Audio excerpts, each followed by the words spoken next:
Et bonjour à tous, bienvenue sur la chaîne de l'Hexamone Crypto. Nous sommes le mercredi 3 janvier 2023, il est midi à l'heure à laquelle je fais cette vidéo.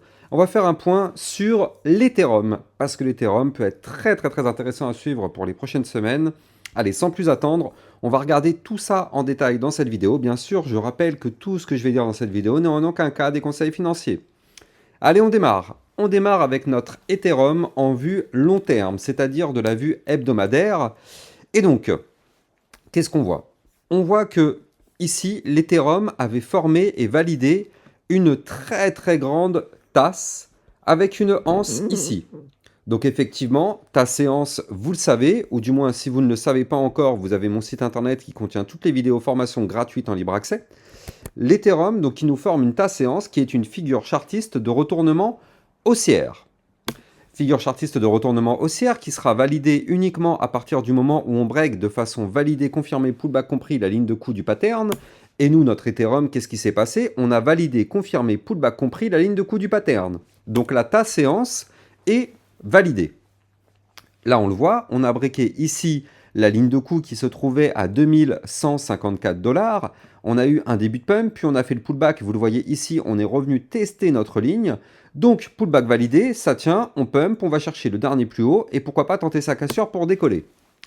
Mais le problème, c'est que là, l'Ethereum ne peut pas aller plus haut tant qu'il ne va pas breaker des niveaux clés de résistance.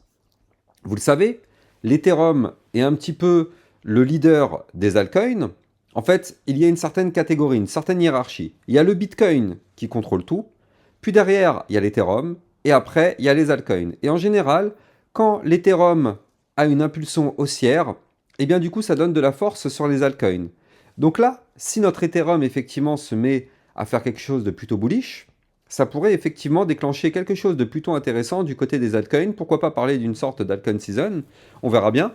Mais en tout cas, tout ce qu'on sait, c'est que là, l'Ethereum, malheureusement, on est bloqué actuellement. On a une résistance qui nous a rejeté déjà depuis 2 semaines. La résistance qui se trouve à 2446 $. Vous la voyez, elle est ici. On a été rejeté déjà.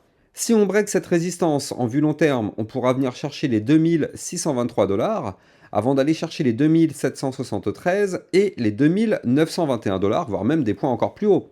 Parce que je rappelle que la ta séance qui est ici, la target de mémoire, je crois que c'était 3100, un truc comme ça, voilà, 3173 $. Ça, c'est la target théorique de la figure chartiste en ta séance sur l'Ethereum. Target théorique, bien sûr, parce que comme je vous l'ai dit, on a des grosses résistances en cours de route, et on le sait, plus on monte, plus les résistances sont difficiles à breaker.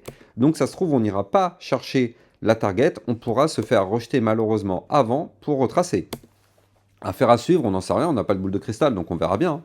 Mais bon, en tout cas, là, on est en train de surfer actuellement sur effectivement des informations plutôt bullish du côté du Bitcoin, vous le savez, avec les potentielles approbations d'ETF. Donc c'est vrai que ça donne un peu une sorte d'euphorie sur les marchés crypto. Et donc vous le savez, quand le Bitcoin pump, en général, tout le marché crypto pump, donc l'Ethereum aussi. Donc pourquoi pas, l'Ethereum pourrait effectivement aussi suivre un petit peu cette euphorie et déclencher une sorte de bull run du côté de l'Ethereum pour aller chercher des niveaux qui sont quand même beaucoup plus hauts. On verra ça quoi qu'il arrive dans les prochaines semaines. On n'y est pas encore pour l'instant. Vous le voyez, on est bloqué par des résistances, donc ça ne sert à rien de crier victoire pour le moment. On est bloqué. Maintenant, d'accord, on est bloqué, mais qu'est-ce qu'on voit? Eh bien, on voit que là, on a un Ethereum qui est pour l'instant en train de faire ce qu'on appelle une consolidation. Alors, une consolidation, qu'est-ce que c'est? Bah, tout simplement, c'est simple, c'est un range. Vous la voyez, cette boîte violette qui est ici, c'est un range. Quand on est en bas, on va chercher le haut, quand on est en haut, on va chercher le bas, et ainsi de suite. Ainsi de suite. Tant qu'on est dans ce range, on peut rester là-dedans pendant des semaines et des semaines. Là, regardez, on est rentré dans le range, c'était ici, le 4 décembre. On est le 3 janvier, donc ça fait déjà un mois qu'on est dans ce range, et on peut rester encore dans ce range pendant très longtemps. Je peux prolonger mon range, regardez ça comme ceci, hein. On verra bien si on va le breaker avant ou pas, mais de toute façon, tant qu'on est dans ce range, c'est-à-dire tant qu'on est compressé entre la borne haute et la borne basse du range, que je vais vous donner d'ailleurs juste après, l'Ethereum est bloqué. Donc déjà, tant qu'on ne break pas par le bas ce range, c'est-à-dire tant qu'on ne break pas les 2178, entre guillemets, tout va bien, on est dans le range, c'est un support ce bas du range, tout va bien. Et là, par contre, qu'est-ce qu'on voit? On voit quand même qu'on est plutôt sur le haut du range, parce que le haut du range est à 2380 dollars et actuellement on est à 2353. Donc on est quand même beaucoup plus près du haut du range que du bas du range qui est ici. Donc là, ça donne potentiellement un espoir de tenter la cassure du range par le haut et pourquoi pas avoir la force d'aller chercher des points plus hauts. Surtout que regardez, là je viens de vous dessiner à l'écran ce qu'on appelle une ligne de tendance haussière. Donc une ligne de tendance haussière, bah, c'est simple, hein. C'est une ligne, tant qu'on est au-dessus de cette ligne, vous le savez, on est en configuration haussière. Regardez ça. On touche la ligne, on touche la ligne, on touche la ligne. À chaque fois qu'on touche, on rebondit, on pump. Sauf que là, on arrive sur une zone de prise de décision. Je vais zoomer un petit peu, regardez ça. Là, on voit que ici, on arrive dans un endroit où il n'y a pas de choix. On va devoir breaker un côté ou de l'autre. Là, vous le voyez, ce triangle qui est là. Eh bien, ici, on a le haut du range, qui est la résistance à 2380 dollars. Et ici, on a la ligne de tendance haussière, qui, je le rappelle, est le support. Donc, du coup, pour le moment, on ne sait pas ce qui va se passer. Mais il va se passer un mouvement ici, dans les combien de prochains jours? Dans les 1, 2, 3, 4, 5, 6, allez, dans les 8 ou 9 prochains jours, sur l'Ethereum, il va se passer un mouvement. Il va se passer un mouvement, soit on break la résistance du haut du range par le haut, et là vous l'avez compris, on fait sauter le bouchon de champagne et on pourra avoir un Ethereum qui peut aller chercher des points plus hauts. Soit malheureusement, on break la ligne de tendance haussière par le bas, ici, et là dans ce cas-là, malheureusement, ce sera pour chuter, pour aller chercher le bas du range aux 2178 dollars. Ça, malheureusement, ça dépend intégralement du Bitcoin. À la seconde où le Bitcoin chute, tout chute. Là, vous le voyez, on a un Ethereum qui chute un petit peu. Pourquoi? Bah regardez, je vais vous montrer le Bitcoin, hein. Je vais me mettre vite fait en quelques secondes sur le Bitcoin. Voilà, je me mets en vue jour. On a un Bitcoin qui est un tout petit peu dans le rouge. Donc forcément, quand on regarde l'Ethereum, comme toutes les autres crypto-monnaies du marché, on est un petit peu dans le rouge. Tout suit globalement le Bitcoin. Donc là, bien sûr, si le Bitcoin décide malheureusement de se mettre à chuter, l'Ethereum, comme toutes les autres crypto-monnaies du marché, va chuter et malheureusement aller chercher des points plus bas. Donc ça, c'est pas le scénario qu'on veut. Nous, le scénario qu'on aimerait voir, c'est la cassure en vue jour de ce range ici par le haut à 2380 dollars avec une clôture jour validée, confirmée avec un pullback compris au-dessus de ce niveau-là. Ça, ce serait une excellente nouvelle. Maintenant, là, l'Ethereum, c'est pour l'instant pas ce qu'il est en train de nous faire. On attend, on patiente, il faut être très patient, hein, parce que de toute façon, dans le trading, ça ne marche pas par magie. Il n'y a pas de magie, il n'y a pas d'argent facile.